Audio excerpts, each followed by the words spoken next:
नमस्कार दोस्तों, ब्राह्मण बोले नारी सौभाग्य की बात है कि भगवान की शिव कृपा से शिव पुराण की इस वैराग्य युक्त कथा को सुनकर तुम समय पर सचेत हो गई हो। ब्राह्मण पत्नी, तुम डरो मत, भगवान शिव की शरण में जाओ। भगवान शिव की कृपा से सारा पाप तत्काल ही नष्ट हो जाता है। तुमसे भगवान शिव की कीर्ति कथा से उस परम वस्तु का वर्णन करूंगा जिससे तुम्हें सदा सुख देने वाली उत्तम गति प्राप्त होगी। शिव की उत्तम कथा सुनने से ही तुम्हारी बुद्धि पश्चाताप से युक्त एवं शुद्ध हो जाएगी एवं तुम्हारे मन में विषयों के प्रति वैराग्य हो गया है। पश्चाताप ही प्राणियों के लिए सबसे बड़ा प्रायश्चित है। जो पश्चाताप करता है वही वास्तव में पापों का प्रायश्चित करता है। जो पुरुष विधि पूर्वक प्रायश्चित करके निर्भय हो जाता है पर अपने कुकर्म के लिए प्रायश्चित नहीं करता है,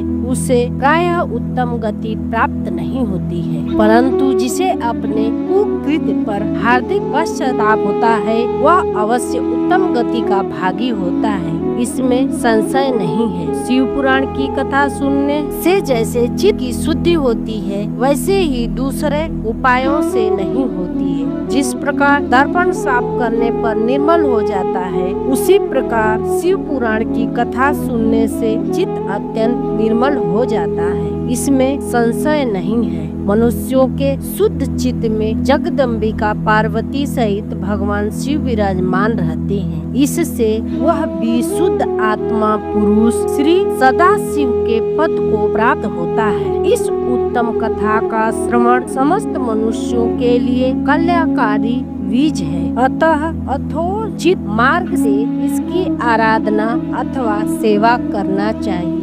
यह भव बंधन रूपी रोग का नाश करने वाली है। भगवान शिव की कथा को सुनकर फिर अपने हृदय में उसका मनन एवं निधिध्यासन करना चाहिए। इससे पूर्णतः चित्त शुद्ध होता है। चित्त शुद्ध होने से महेश्वर की भक्ति अपने दोनों पुत्रों के साथ निश्चय ही प्रकट होती है। तत्पश्चात महेश्वर के अनुग्रह से दिव्य मुक्ति प्राप्त होती है, इसमें किसी भी प्रकार का संशय नहीं। जो व्यक्ति मुक्ति से वंचित है उसे पशु समझना चाहिए, क्योंकि उसका चित्त माया के बंधन में आसक्त है। वह निश्चय ही संसार बंधन से मुक्त नहीं हो पाता है। ब्रह्माणी पत्नी, इसलिए तुम विषयों से अपने मन को हटा लो और भक्ति भाव से शंकर जी की इस पावन कथा को सुनो। परमात्मा शंकर की इस कथा को सुनने से तुम्हारे चित्त की शुद्धि होगी और इससे तुम्हें मोक्ष की प्राप्ति हो जाएगी। जो निर्मल चित्त से भगवान शिव के चरणान बिंदु की चिंतन करता है उसकी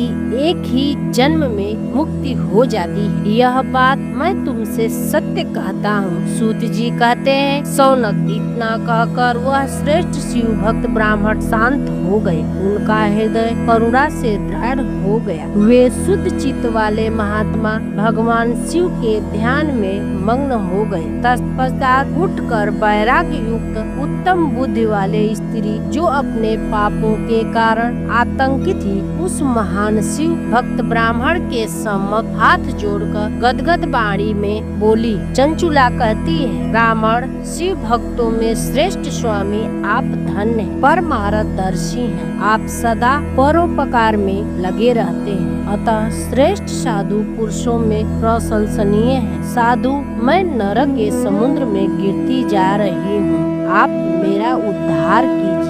पौराणिक अर्थ तत्व से संपन्न जिस सुंदर शिव पुराण की कथा को सुनकर मेरे मन में संपूर्ण विषयों से वैराग्य उत्पन्न हो गया है, उसी शिव पुराण को सुनने के लिए मेरे मन में बड़ी श्रद्धा उमड़ रही है। सूत जी कहते हैं, ऐसा कहकर चंचुला हाथ जोड़कर उनका अनुग्रह पाकर शिव पुराण की कथा सुनने के लिए इच्छा मन में लिए उन ब्राह्मण देवता की सेवा में तत्पर हो वहाँ रहने लगी। तत्पश्चात शिव भक्तों में श्रेष्ठ एवं शुद्ध बुद्धि वाले ब्राह्मण देवता ने उसी स्थान पर उस स्त्री को शिव पुराण की उत्तम कथा सुनाई। इस भाटी गोकर्ण नामक स्थान में उन्हीं श्रेष्ठ ब्राह्मण से चंचुला ने शिव पुराण की परम उत्तम कथा सुनी जो भक्ति ज्ञान और वैराग्य को बढ़ाने वाली तथा मुक्ति प्रदान करने वाली। इस परम कथा को सुनकर ब्राह्मण पत्नी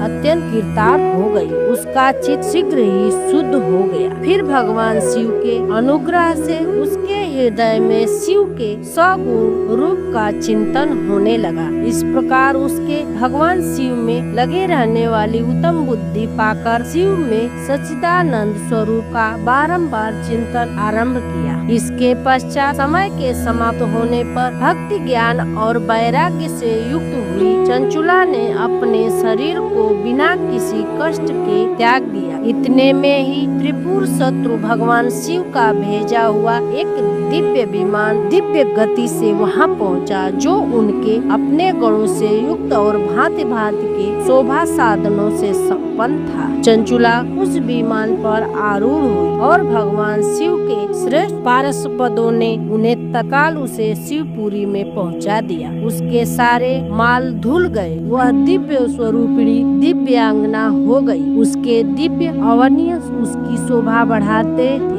मस्तक पर अर्ध चंद्र का मुकुट धारण किए हुए वह गौरागी देवी शोभाशाली दिव्य आभूषणों से विभूषित थी। शिवपुरी में पहुंचकर उसने सनातन देवता त्रिनेत्रधारी महादेव जी का साक्षात दर्शन किया। सभी मुख्य देवता उसकी सेवा में खड़े थे। गणेश, भृंगी, नंदेश्वर तथा वीरभद्रेश्वर आदि उनकी सेवा में उत्तम भक्ति भाव से उस स्थान पर उपस्थित थे। उनकी अंग क्रांति करोड़ों सूर्य की भांति प्रकाशित हो रही थी। कंठ में नील चिन्ह शोभा पाता था। 5 मुख और प्रत्येक मुख में 3-3 नेत्र थे। अर्ध चंद्रमाकार मुकुट मस्तक की शोभा बढ़ाता था। उन्होंने अपने बांग भाग में गौरी देवी को बिठा कर रखा था, जो विभूति पुंज की भांति प्रकाशित थी। गौरीपति महादेव जी की क्रांति कपूर के समान गौड़ थी। उनका सारा शरीर श्वेत भस्म से भासित था। शरीर पर श्वेत वस्त्र शोभा पा रहे थे। इस प्रकार परम उज्ज्वल भगवान शंकर का दर्शन कर वह ब्राह्मणी पत्नी चंचुला बहुत प्रसन्न हुई। अत्यंत प्रीति युक्त होकर उसने भगवान शिव को बारंबार प्रणाम किया। फिर हाथ जोड़कर वह बड़े प्रेम, आनंद और संतोष से युक्त विनीत भाव से खड़ी हो गई।